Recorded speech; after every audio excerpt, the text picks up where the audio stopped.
Hello friends, అందరూ ఎలా ఉన్నారు? అందరూ బాగున్నారు అనుకుంటున్నాను. అందుకే మీ అందరి కోసం ఇవాళ మామిడికాయ పప్పు మీకు చూపించాలనుకుంటున్నాను. దానికి కావాల్సిన ఒక పచ్చి మామిడికాయ, ఒక గ్లాస్ కందిపప్పు, పచ్చిమిరపకాయలు, తగినంత ఉప్పు, కారం మీద అందరి ఇంట్లో ఉండేది. కానీ నేను కొంచెం స్పెషల్గా చేయాలనుకుంటున్నాను, అందుకే మీకు కొంచెం చెప్తున్నాను. మామిడికాయ తీసుకున్నాను, సన్న ముక్కలు దొరికి పక్కన పెట్టేసుకోవాలి.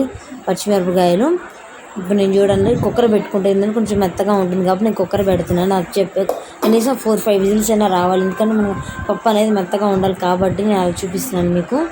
బాగా మెత్తగా అయిపోయింది కదా పప్పు అనేది. చూడు దాంట్లో కాస్త ఉప్పు అంటే మరిగేటప్పుడు వేసేస్తే ఏంటంటే కలిసిపోయింది కాబట్టి మనం ఇంక ఉప్పు వేయాల్సిన అవసరం లేదు. సాల్ట్ వేసుకున్న అంత ఫ్లేవర్ రాదు. మేము ఇప్పుడు ఏంటంటే కల్లుప్పు వేస్తాము, అది అలవాటు.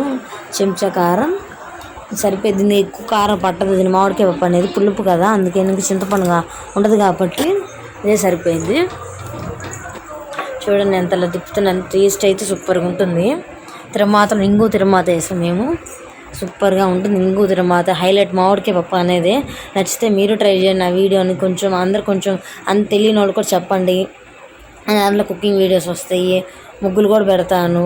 కొంచెం ప్లీజ్ సపోర్ట్ మీ. నచ్చితే మీరు కూడా ట్రై చేయండి. చాలా టేస్ట్ ఉంది. లైక్ చేయండి, షేర్ చేయండి, సబ్స్క్రైబ్ చేసుకోండి. Bye friends.